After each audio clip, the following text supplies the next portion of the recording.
Is this on? Yeah. I guess we should get started here. Go ahead and finish eating. That's fine. I'm James Tidwell, chair of the journalism department, and I've been, thank you very much. Yeah. I've been asked to be the MC of this dog and pony show today, so I guess I was asked to be MC because I was on the ground floor of this whole CATS organization back in 2000 when I guess from the Dean's Council did a white paper, red paper, whatever you want to call it, about technology. We were way behind. We're talking to our guest speaker today and said they're at about where we were in 2000 as far as technology support for faculty. And so a committee was created in 2000 to sort of look at various organizational structures. And there were several people still here that were on the committee. I know Linda Simpson, John Henderson, Jeff Cross, Alan Lanham, Christy Hooser, Dana Ringett were all on that original committee, and we met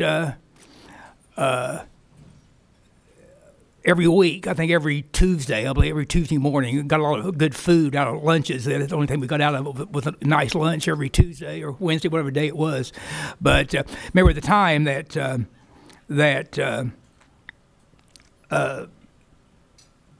Bob Augustine was the chair of the committee, and I thought Acting Provost Lida Wall had made a serious mistake appointing him a chair because I thought this guy didn't have a clue at that point. But he was a quick learner and did quite well after that. So, but I first couple of meetings I had some real questions about his ability to chair this committee, but he turned out pretty well.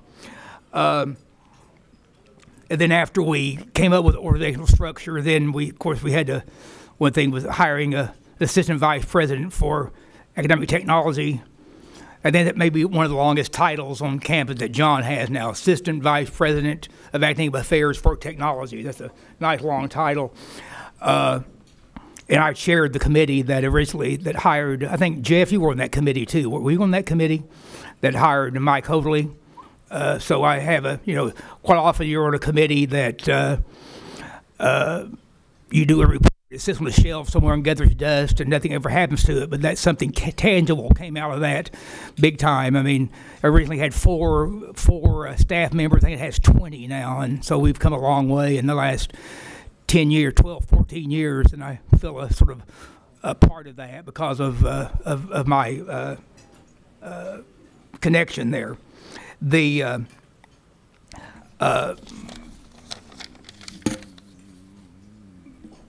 for this program every year, we always have the president and the provost make a few remarks. So I will turn it over to our president.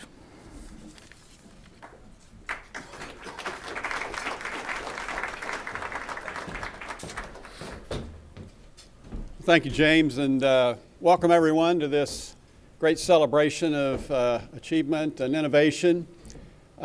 Technology is really at the center of what we do because we can use it in so many ways to enhance the education for our students. It's still person to person, it's still mind to mind, it's still building the quality of mind of our students through a narrative of inquiry and all the techniques that we use to get students to think about the subject, to stretch them and grow them.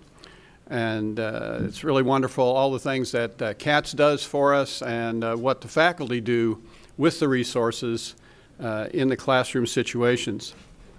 And although the focus is on instructional technology, there are broader implications for technology. And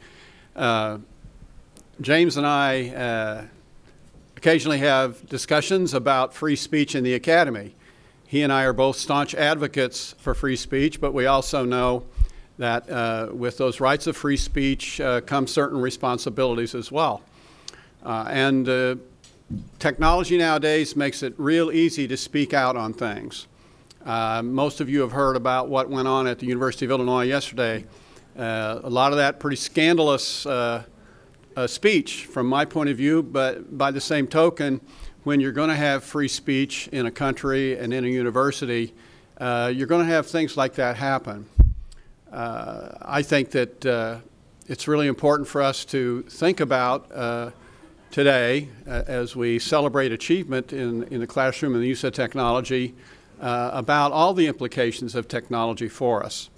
I'm proud at EIU that we honor free speech, that we uphold it especially in the classroom, because there can be a tendency for students in a class to wonder, how much can they say? What can they say? How can they say it? And we who are faculty in those classrooms have the opportunity to talk about the freedom of the speech, but also issues of civility in terms of the discourse that we have.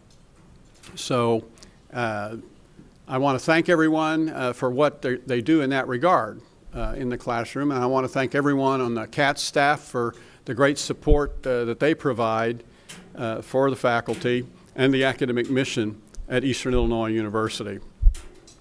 So, without further ado, I'd now like to introduce the provost, Dr. Blair Lord, to bring his remarks to the occasion. Thank you very much for being here today.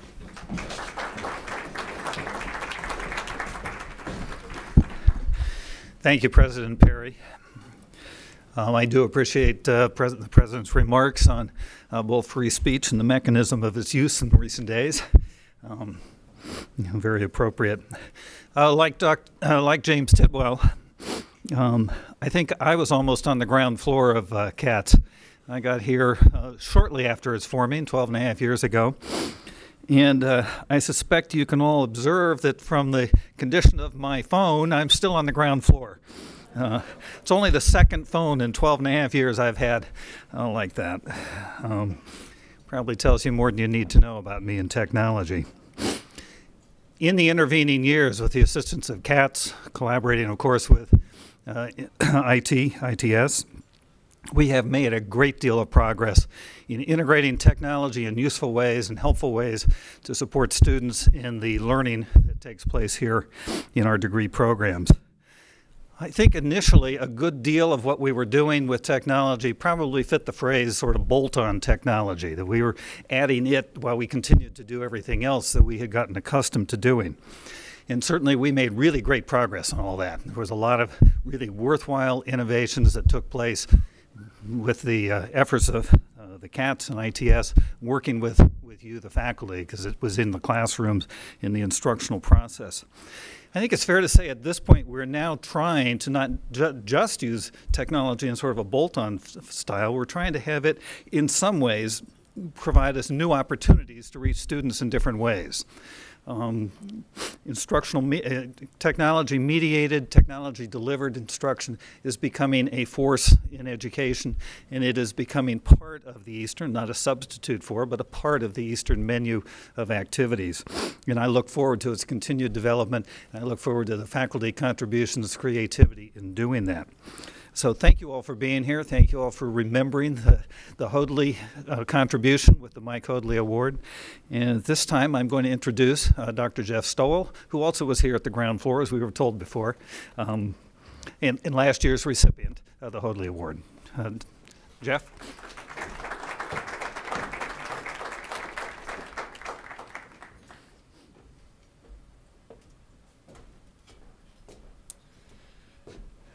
Good morning. I was asked to share my experiences of what I've done over the past year or so and how I have used the support from CATS and integrated the transition from the traditional clickers, which have been used on campus for a number of years, to mobile devices. How many of you have used clickers in your classroom? Just a few of you, okay. I think that this semester marks 10 years since I started using them. And originally they were the infrared, you'd have to have line of sight, and I remember standing in at the front of the classroom, holding up the receiver high enough so that the people in the back row could aim their clicker and hit it. So we've come a long way since then, and with the increased technology that students are bringing into the classroom, we want to be able to harness that, and there are some distinct advantages to using mobile devices for audience or classroom polling. Unfortunately, Provost Lord, your phone will not work, okay? It's not smart enough. So, however, I found that about 90% of my students come into the classroom with a phone or some other mobile device with internet connection capable of harnessing the power of audience response polling. Now, there are some distinct advantages regardless of how you use the technology. Typically, those are touted as student engagement, increased attention, enjoyment in the classroom, and more importantly, the improved pedagogy that comes by asking your students what they're thinking while they're in class instead of waiting for an exam to find out what they know or what they don't know. Well, Turning Point is our campus standard for audience response polling, and the advantage of continuing with their mobile device application is that you can concurrently have clickers in the classroom that students may have, they're left over from other classes, and at the same time receive responses from mobile devices. So that makes a very easy transition as we consider using this in the future for our classrooms. So what's it like in my classroom? Well, I ask students at the beginning of class to log into the response session, which there are mobile device apps for both Apple and Android systems, or any device that can connect to the web will also work. But in these native apps, their logon screen looks like this, where they enter the session ID, which is unique every day. That keeps students from staying home in their dorm and plugging in a known password so that they have to be there to engage. They enter their session ID, and then as soon as they log in, they just have a screen that asks them to wait until I push out a polling question. Anywhere from 2 to 4 times, typically on average, there will be a polling question in class or a sequence of polling questions. And on the screen, I'll be using a PowerPoint presentation which displays the question and the choices. For example, in my Psychology of Learning course, I talk about operant conditioning and help students understand the distinction between positive and negative reinforcement and positive and negative punishment. So in a series of questions, they will be given an opportunity to respond by selecting which answer they think is correct. Now, I realize you probably can't read that. It's even hard to read up here. But it's asking about when you buckle your seatbelt and the bell or the tone stops, it turns off, it makes it more likely that the next time you get in the car, you'll buckle your seatbelt. Well, this is an example of negative reinforcement. And while students who have clickers are responding by pressing a button on their keypad, simultaneously, the question will be pushed out to everyone who's connected to the session through their mobile device app. And they will have both the question and the text of the responses, which then they just tap which answer they think is correct. And then the polling is closed, and it shows the results of cumulatively everyone's answers. So on the next slide, my single response, I was the only participant in this poll, shows that I selected number 2.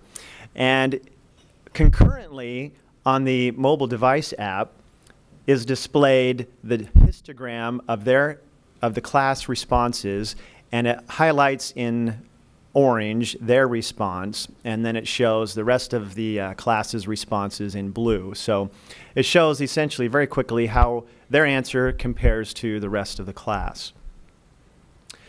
Well, being the psychologist that I am, I can't just let people do something without collecting some data about how it's affected at least their attitudes or their behavior. So in my class last semester, in which I used mobile device polling pretty much for the entire semester, after we worked out the few bugs at the beginning, I had about 82 students in that class, and I asked them several questions about their experience. And I have some data that might be interesting to you about what students are using in the classroom and what their attitudes were. First, 93% of those who were using a mobile device were using a smartphone. Nobody was using a tablet. Excuse me, one person was using a tablet, nobody was using a laptop, and one person was using an iPod Touch. By the way, of those who were in the class, about 2/3 of them used the mobile device to poll, and about 1/3 of them used the clickers. Of those who had the mobile device app, about 2/3 of them were using an Apple device, and almost the rest Android, except for one who was using a Windows operating system. And in terms of how they connect to the internet, the majority of them were connecting through the EIU Wi-Fi, but some were connecting through their own cell phone service provider on a data plan. I found that in the classroom of having, up at one time up to maybe 50 people at once accessing the Wi-Fi, this is a very low bandwidth application, and simultaneously I did not see any impairment in performance. It was very, very responsive, and thanks to CATS for also helping upgrade neighboring Wi-Fi spots that ensured that this would work. There were a few problems, although rarely, and of the ones that I allowed them to select from, the first one being they could not connect to the internet, and typically that was a problem when they hadn't gone through the Safe Connect login with their mobile device. That occurred sometimes with them. But if you look at the right two columns, these are, did these problems occur most of the time or always? Never, okay? They did occur on occasion. They also had problems where they would be connected to the session, but it would drop and they'd have to reconnect. Didn't take long. And once in a while, it took some time for their choices to load on their own device before they could respond. But overall, very few problems that certainly were not insurmountable. Now, the problem that many instructors have is, well, you're going to let them take out their phone in class? I mean, we have cell phone policies that, put them away when you come to class. Well, imagine coming to class and having the instructor say, all right, get out your cell phone, turn it on, okay? Let's make it part of the learning and engagement. I asked students, how distracted were you by other activities that could occur on your mobile device? And on this graph, never's on the left. 10% said never. 50% said rarely. 35% sometimes. And the, 5 or 6% who said, yeah, most of the time. And you know who you are. Okay? The ones who just can't put it down. In terms of their attitudes of how much they enjoyed participating with this in the classroom, I collectively added the percentage of students who said they either agreed with this statement or strongly agreed. And they said and this was split up by both those who were using mobile device and those who were using the clicker. There's not any real significant difference between those. Of those who responded, there were about 46 who answered. Overwhelmingly agree that it was easy to learn how to use it. It's not hard. If you can use your phone, you're probably qualified. They felt they did better on tests. Now that's subjective. There's some evidence to suggest that just the technology itself doesn't help, but the way you teach with it can help learning. They recommend that audience polling should be used in the future, that other instructors should use it, and that overall they liked using it. Well, then the question becomes, well, what is the cost? And I asked students, given these choices of subscriptions, which is the typical way that Turning Point will license these apps, is that 31% said they'd spend $14 for a 6-month subscription, which would allow them to use it in any or all of their classes. $19 for a year, and some also chose $40 over a 4-year period, which is comparable to what they would spend on a piece of hardware at the bookstore. So the last question that I'll share with you the results are, overall, how happy were you with your mobile device polling? And they could select happy faces, and this is what I found.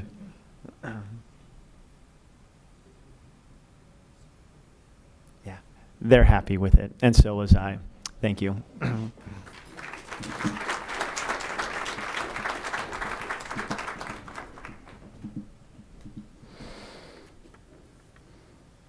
We now have our keynote speaker, Dr. Thomas Tobin, who is the coordinator of learning technologies at the Center of Teaching and Learning at Northeastern.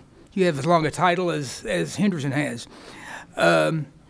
Tom's work focuses on using technology to extend the reach of higher education beyond its traditional audiences.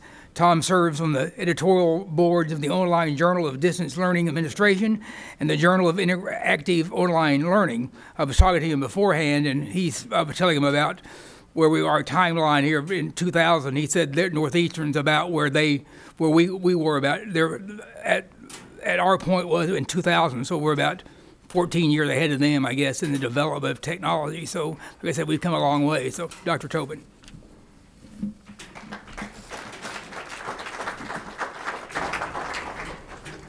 Thanks for the introduction, Jim. And in terms of where we are in comparison, we've got about 3 folks in our area, so in terms of staff, we're a little bit behind you guys. So pardon me for just a moment while I get this tech set up.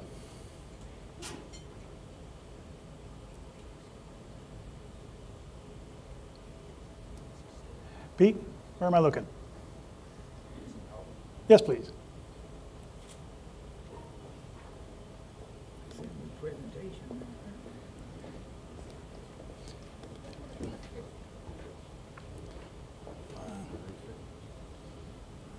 There we go. That's the winners. No, that's not what we want. You know, we don't want to announce the winners yet. There we go. All right. Well, thank you very much for the warm welcome. And I'm here to talk to you a little bit about something that all of you are using. It's Desire to Learn. And I know that you folks are a D2L campus, and so are we. I wanted to start off by saying I've had a chance to meet a lot of you folks. I've met the tech folks in the back, Chad and Tim and Jerry and Julie and those folks.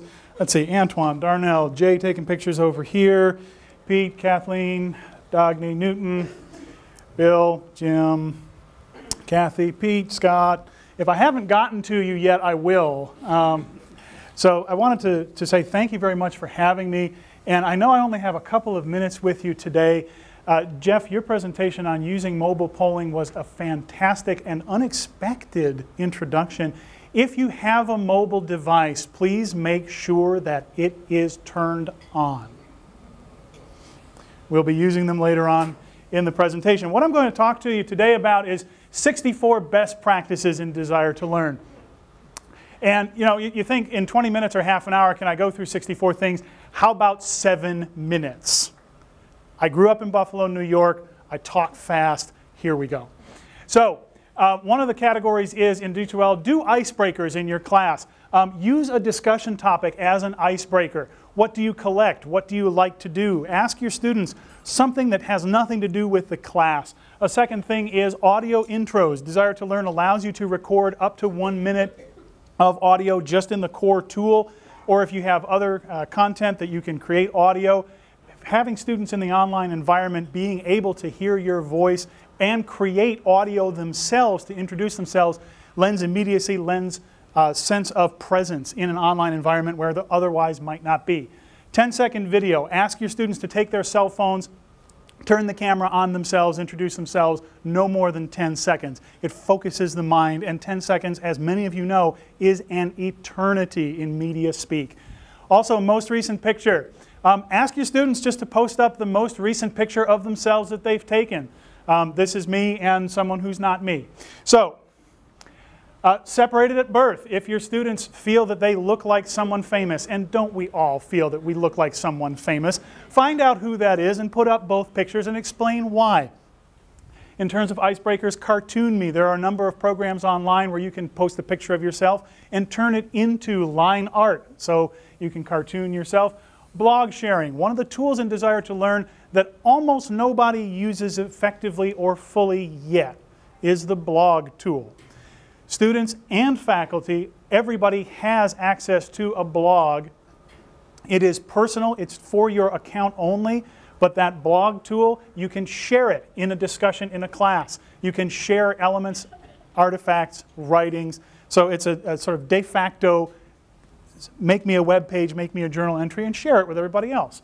Also, real-time chat. One of the things that we often move away from in using technology is synchronous communication. So if you're able to offer students asynchronous, just typing at the keyboard, that helps out an awful lot.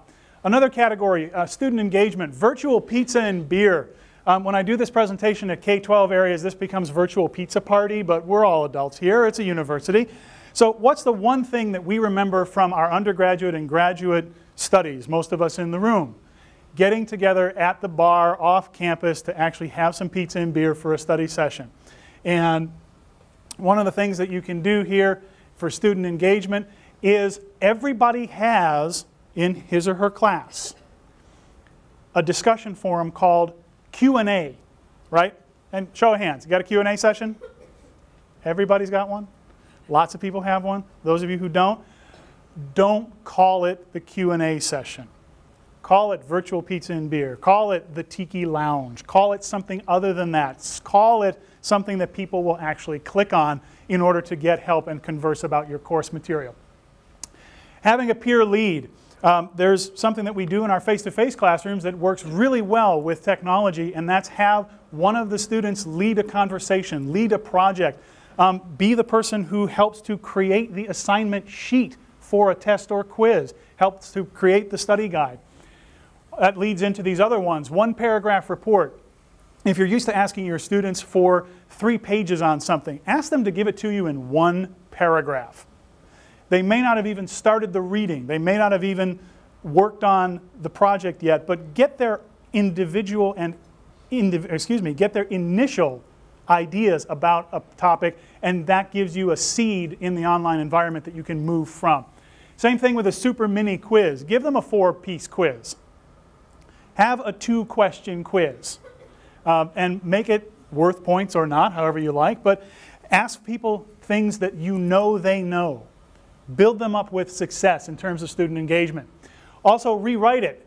One of the things that one of my colleagues does, and I've stolen it shamelessly, is he asks his students to take the assignment sheet that he wrote and then rewrite it in plain English.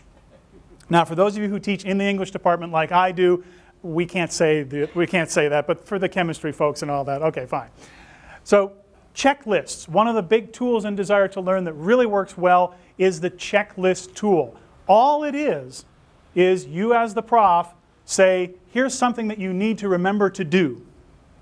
And then students use that tool, and when they're done with it, they go to the checklist and they say, yes, I did that. Yes, I did that. If you have students who are always forgetting to do everything you ask them to do, and we have those students, checklists are a really useful tool to help them stay on track. Syllabus quiz.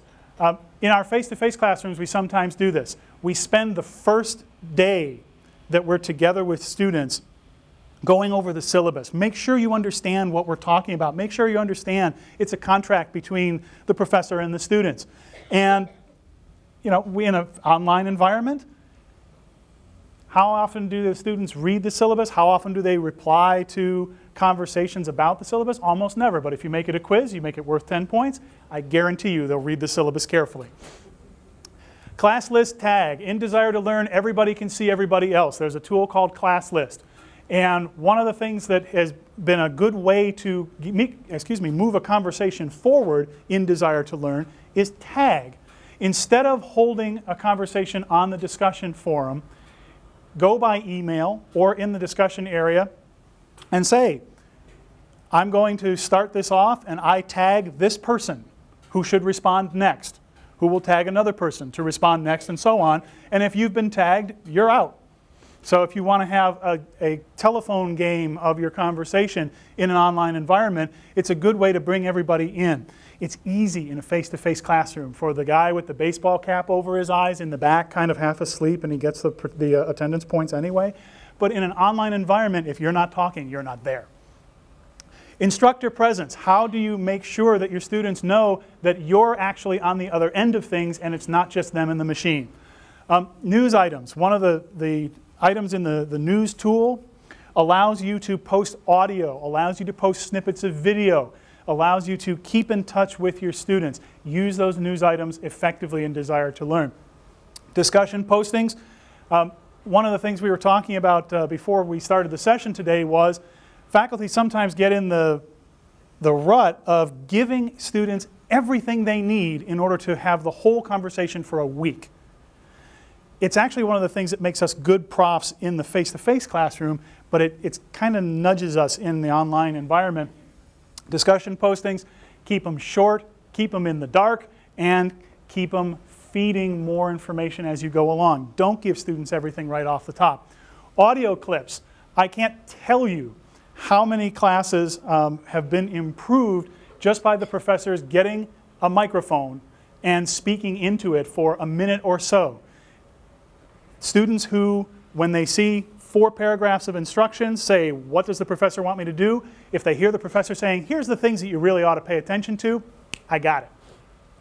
Also, video check-ins. This is my colleague, Jane Peller, in her home study, because our college is closed yesterday and today up in Chicago due to the weather, but she checks in and posts her videos up onto YouTube and then shares them in her course.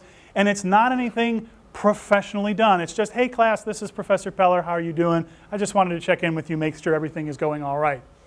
Also in instructor presence here, number 21, discussion wrap-ups. In our face-to-face classrooms, we do this all the time. Those of you who are support people, who are in training and help faculty with their course design, this one's key. Discussion wrap-ups, meaning at the end of every discussion, make sure that you say, here's what we talked about. Here are the important points to remember. This stuff will be on the exam. A lot of us forget to do that. Personalized feedback. Desire to Learn allows us in our grading to give canned feedback. You can copy and paste the generic feedback for your students. Don't forget to give each student some personalized feedback, even if it's a few sentences that says, I enjoy what you did here, maybe look at this, if you want to take this further, do that. My picture in the syllabus. This is really low tech, but nobody does it. Everybody has a picture of himself or herself that we like. Put that in the syllabus, especially if you're teaching in an online class or you're teaching in a mediated classroom. Just having the students being able to say, okay, I printed that out and oh yeah, that's the person teaching the class. Especially at the freshman and sophomore level. Nationally, Pew Research did a study. They said, how many of you remember all of your professors' names? Shockingly low.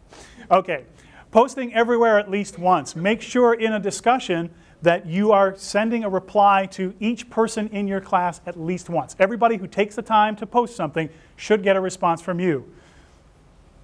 Scavenger hunt. Let's talk about interactivity. Ask students to go out on the internet and find a few different things. Think of it like a scavenger hunt. Can you find a resource that fits these criteria for this chemistry class, for this world history class? Switch thinking, one of my favorites. When you're holding a conversation in the face-to-face classroom, this is a no-brainer. We don't tell students what we want them to talk about all week and then just say, talk about it. And then we don't jump back in.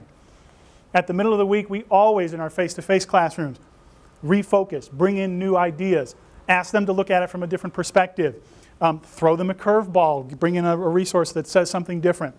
Do it in your online environment as well. Butts out of seats.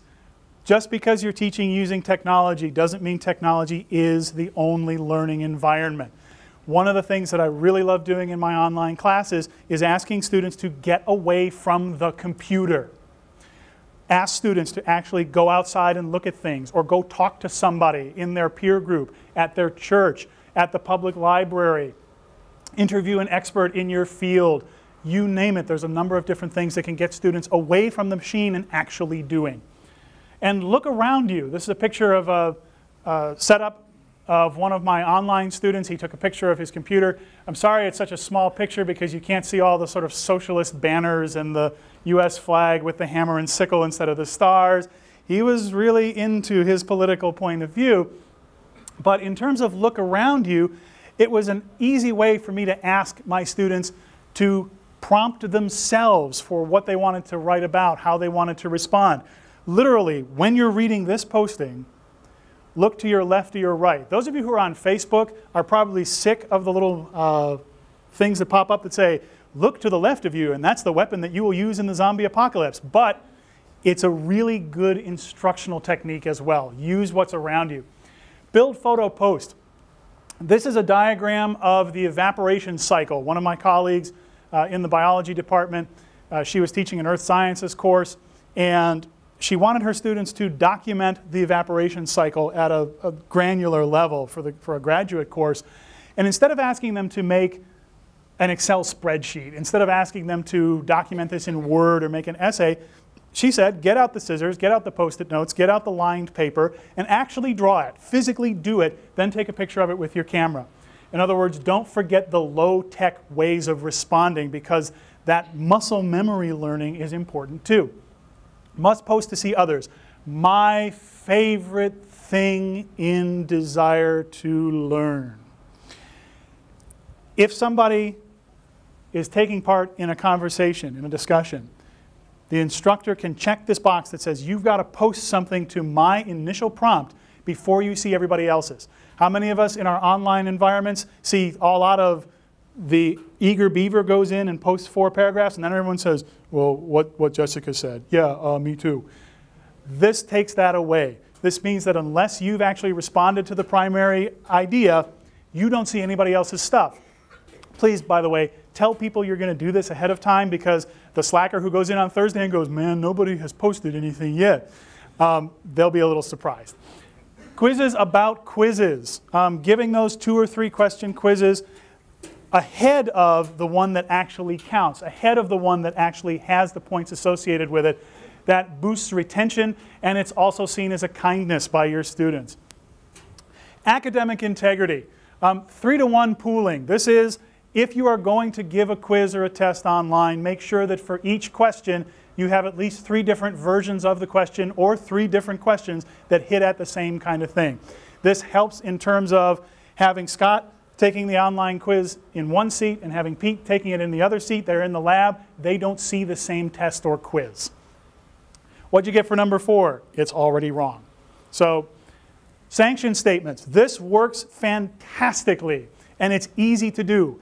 In the instructions for your test or quiz, simply say in one sentence, you agree that by taking this quiz, you are the person you say you are, and you're taking it under the conditions that you're supposed to be taking it under. Has no legal weight whatsoever. Students will still cheat, but again, I go back to the Pew Research study. It drops online dishonesty by as much as 8%. That's a huge move of the needle for one thing, and it doesn't cost you anything. You just copy and paste it every single time. Sign here, please. This goes one step further. This says everything I have stated herein is correct. I agree to all of the above terms. That's actually an affidavit for voting, but it works for us too. Question number 1 in all of my quizzes is a short answer question that says, please key your full name here, and that means that you agree that you're taking this test under the right conditions. Again, we all know it doesn't have any legal standing, but when students actually key their name in and it says this is your electronic signature, they take it more seriously. Plagiarism checking. If you have, in desire to learn, a service like Turnitin, please use it. Turnitin will give you a number back. This student submission is 80% similar to something that's out there on the internet.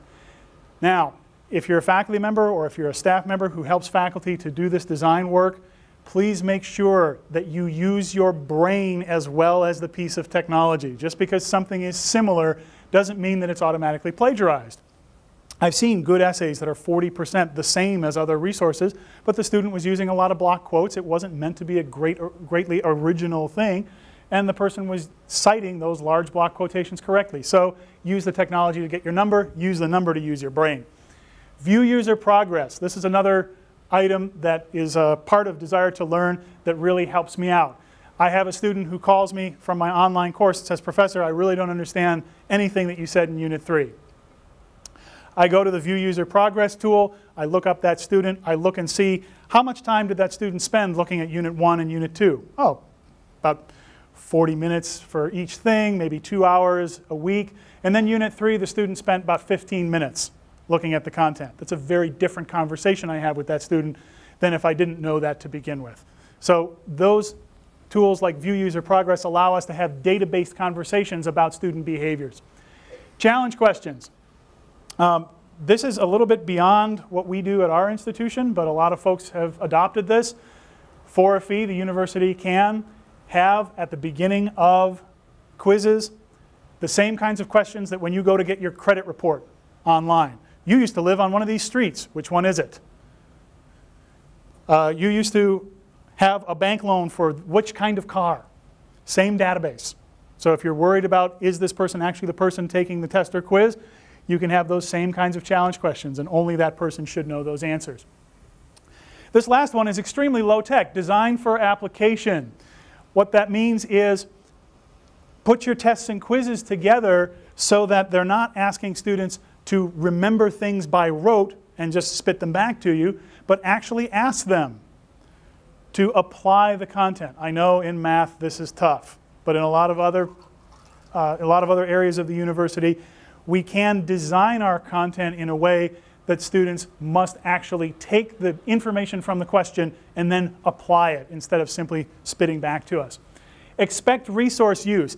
Design your tests and quizzes as though your students have the textbook open. In fact, ask them to have the textbook open. On page 64, it says la. How does that have an impact on this next scenario? Those kinds of questions. Usability, let's talk about this. Pick 3 elements. This is the saving grace. Faculty come to me and they say, there's so much in Desire to Learn, this learning management system. How do I learn all of it? And I say, don't learn all of it. Pick 3 things that you want to do this semester and learn those. And I'll come back to you in 6 months. And that breaking it down, making sure that only the things that are useful. I'm a Luddite. I don't have, my phone has a pattern on it from William Morris, the guy who is the 19th century handcrafting guru. And it's to remind me that it's just a tool. Text appearance. If all of your content in your online environment is text, text, text, text, text, even if you're putting in little graphics like this of a push pin, it breaks it up. Use white space. Make sure that you're leading people through the content, leading their eyes. Follow this path. When you are working in an online environment, or your faculty are doing so, it helps if students know, here's the first thing I need to do, the second thing, the third thing, so on and so forth. Same thing with discussions. In terms of usability, modules, stop. You can make a big module in the table of contents of a Desire to Learn course. And then you can make a submodule, and a submodule under that, and a submodule under that, and a submodule under that. Your students will drown. Make sure that you have one top level, maybe a submodule under that, and then start with the content. Keep your course as shallow as possible, even if it means stacking things up. By the way, the stacking things up is follow this path. Here's the first thing, the second thing, the third thing.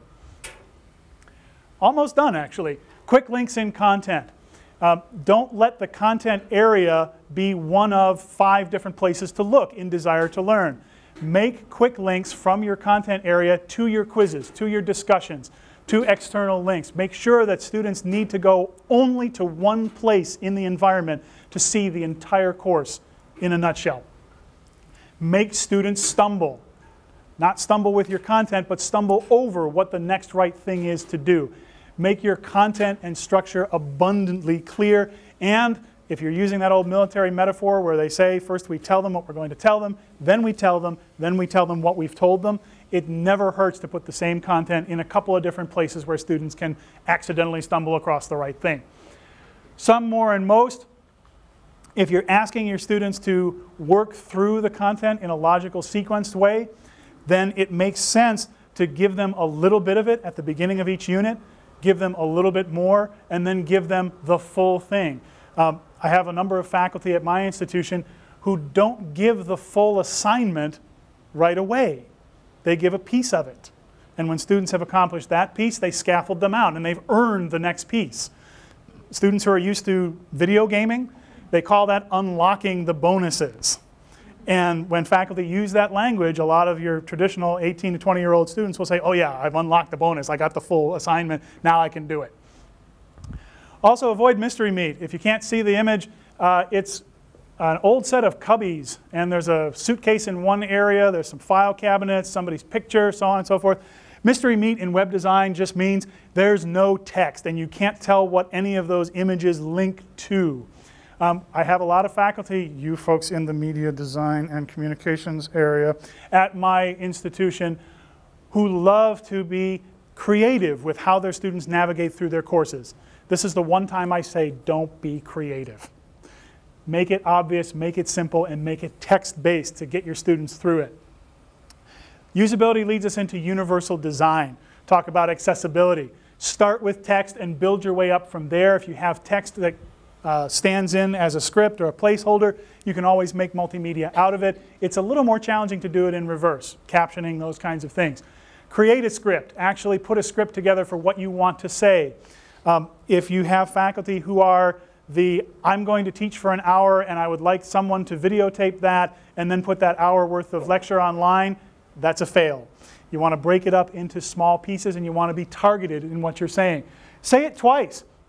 Here I have some weekly agendas for a course that I teach, and then down here there's my weekly agenda again. All I had to do was make a link to it, but I put it up here so students can see all of the agendas, and then I put it down here in the content so students can see it at the point of need.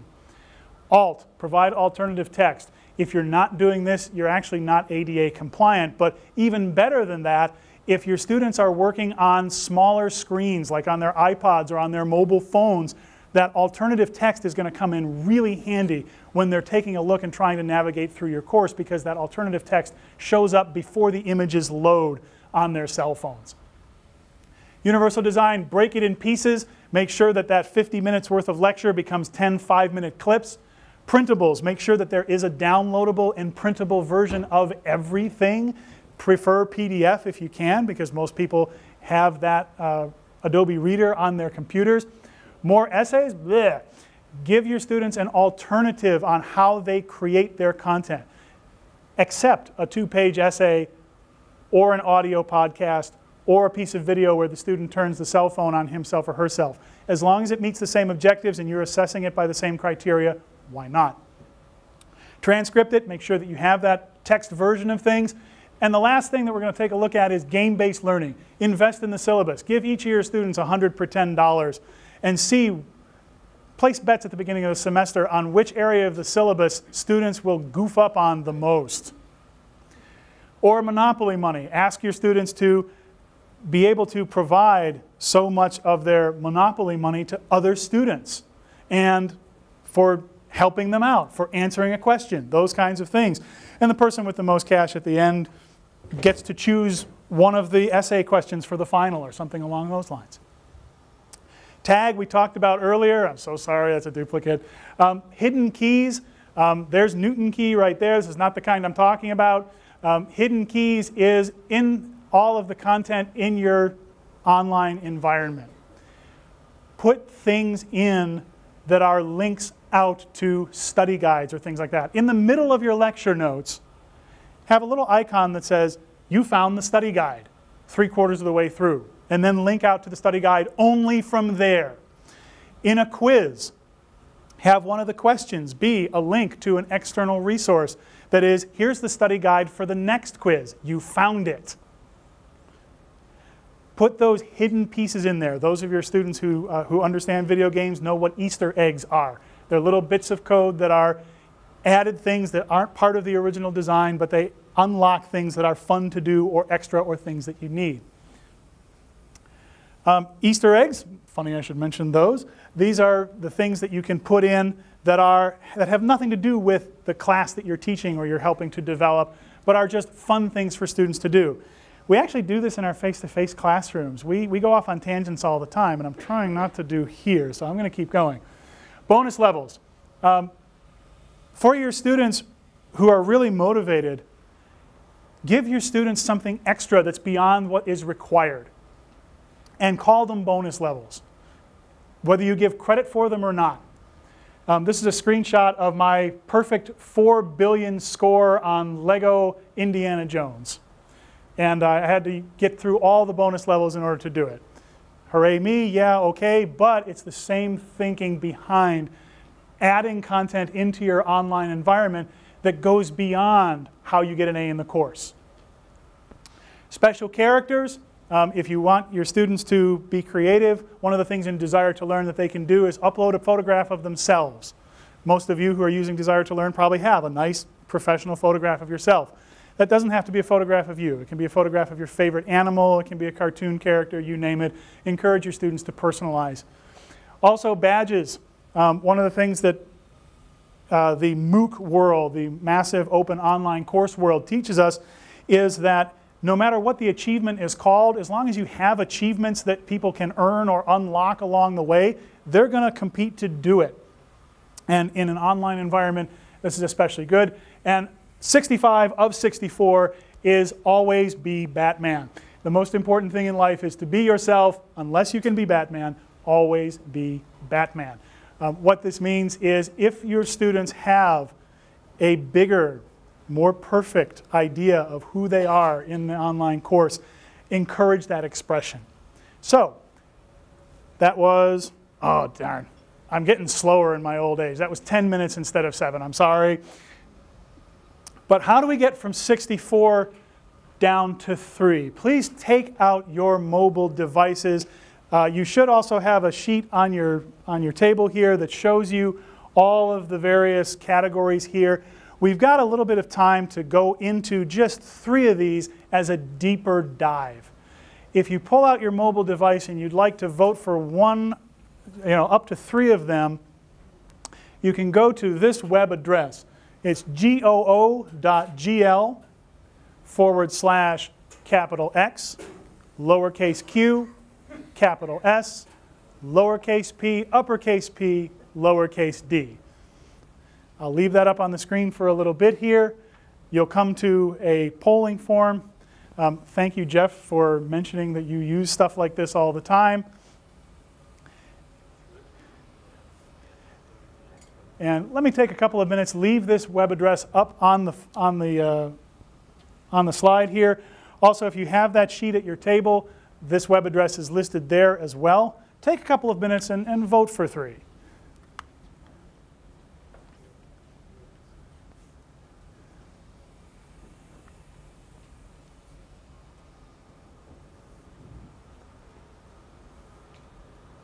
Also, I was at a conference last year where the presenter had sheets like this and asked everybody to mark down in pen their votes. And he said, I'm testing out a brand new technology that will allow me to just see what was on these sheets. And everybody marked them down, and then he had people hold up a number of fingers in the air, and there was supposed to be a technology that read everybody's fingers. He was bluffing. I'm not bluffing. This is a real poll.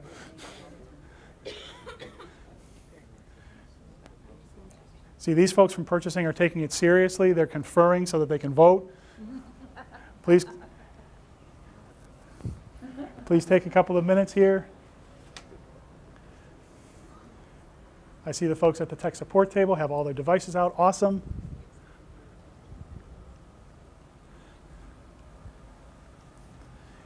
And let me actually come up front and let's take a look and see how it's doing here. And this will be just about the end for me.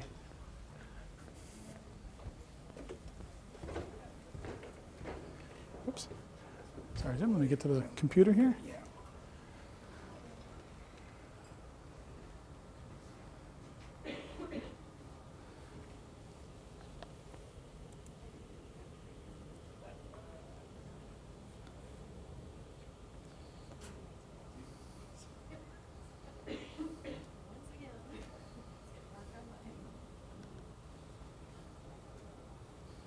All right, it looks like we have some votes coming in.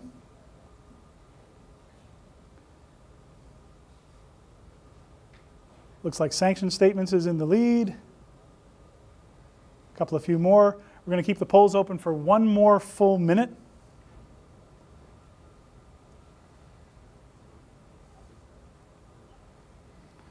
Let's see, under usability there's a vote. Looks like butts out of seats.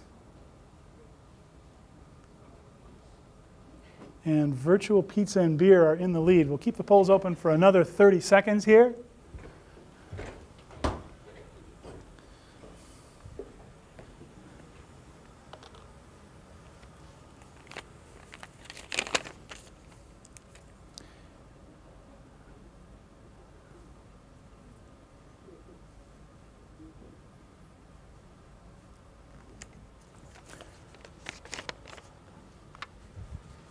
All right, let me close it down and let's take a look at the results. And we'll choose 3 based on your votes. And let me just refresh this. There we go. Got a good response rate. Thank you to 45 folks in the audience. Let's see, icebreakers, separated at birth. Virtual pizza and beer is in the lead here with 10 votes. Video check-ins with 15 votes. Look around you. Sanction statements gets 4 votes. 5 votes in usability. Universal design, game-based learning. Always be Batman. We have a tie.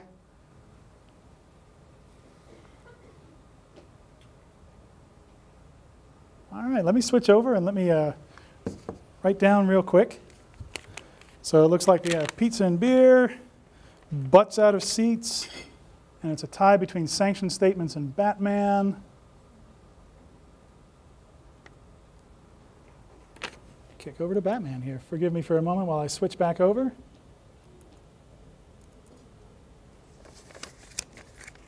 That's Jeff's presentation.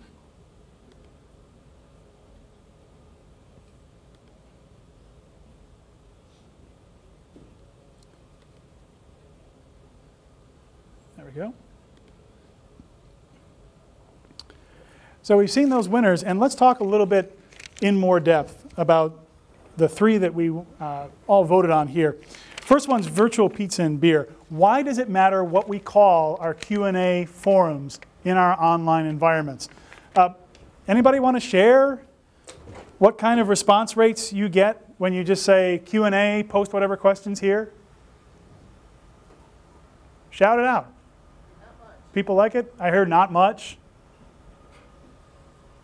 Anybody else? All right.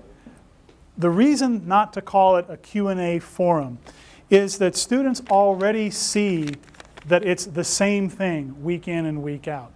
So if you call it something like the analog from the face-to-face world, let's get together and have a snack. Let's get together and really dive in on something, or virtual meeting space, or one of my favorite ones is that Tiki Lounge from one of my colleagues.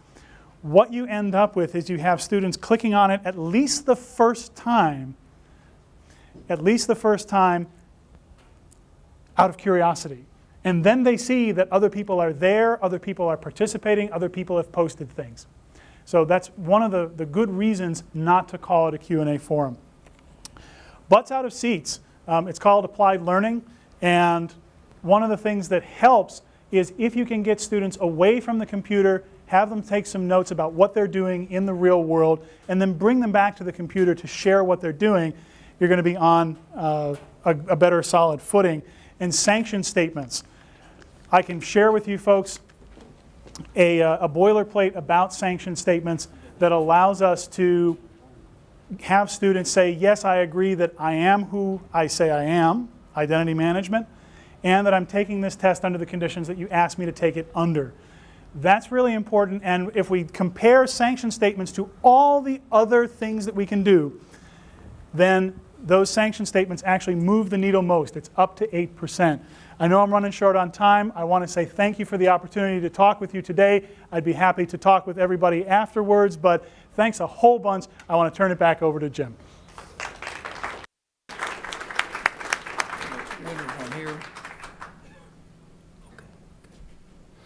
Yeah, one of my pet peeves when I taught online class was he mentioned the discussion post posting and somebody says, I agree with John or whatever, and I'll be saying, can we get it where people can't see those? We couldn't do that in WebCT, apparently. I kept harassing cats all the time about that, about being able to not let students see the other students' postings until the deadline had passed. That was always one of my pet peeves there. So now we get to, so John, you're going to handle this? Okay. The winner of the... Yeah, go ahead. Yeah, I don't know that we need to read. I mean, you can see who the nominees are on the back there. So I don't think we need to do anything with that because we're short of time. So, okay, yeah. You can see the Holy Award and what it stands for and so forth there. We don't need to repeat all that. Okay, this year we were very fortunate. We had more nominees than we've ever had in the past. I'm not sure that I can pronounce all these names. That's why I was going to have you do it. Well, but yeah, but that's okay. Abdel, could you pronounce your last name? Okay. He's with the Department of Physics. We have Randall Beebe from the Department of English. Kesha Coker from School of Business. Heidi Larson, I noticed Heidi had to leave. Teach classes at 1, and that's okay. David Smith, Department of History. Elizabeth Vale.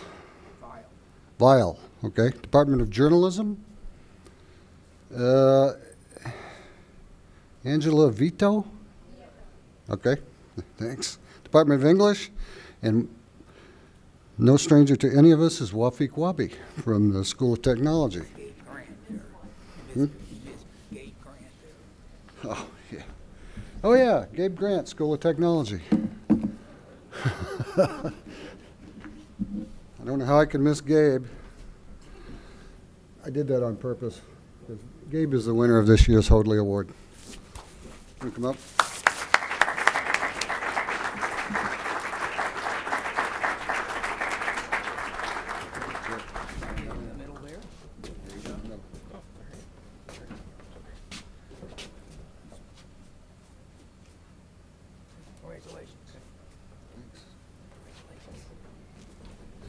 All right, that'll conclude.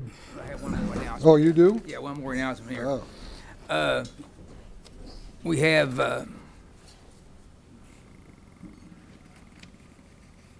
Dr. Tobin will be doing a workshop between 10 and 12 tomorrow in our Scholar room from 10 to 12. So if you want to get some more, he said he'll be addressing the different concerns and definitions of originality across the units of higher education, provides a framework for identifying various types of academic integrity strategies and for matching those strategies to the needs of instructors. That's sort of the thing we're talking about today.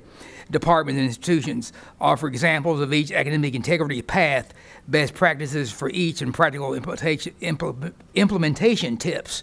So that goes right along with the top concerns today. So that'll be perfect for tomorrow's workshop. So I think that's it. Thank you for coming, and congratulate our winner here and also our nominees. So thank you very much.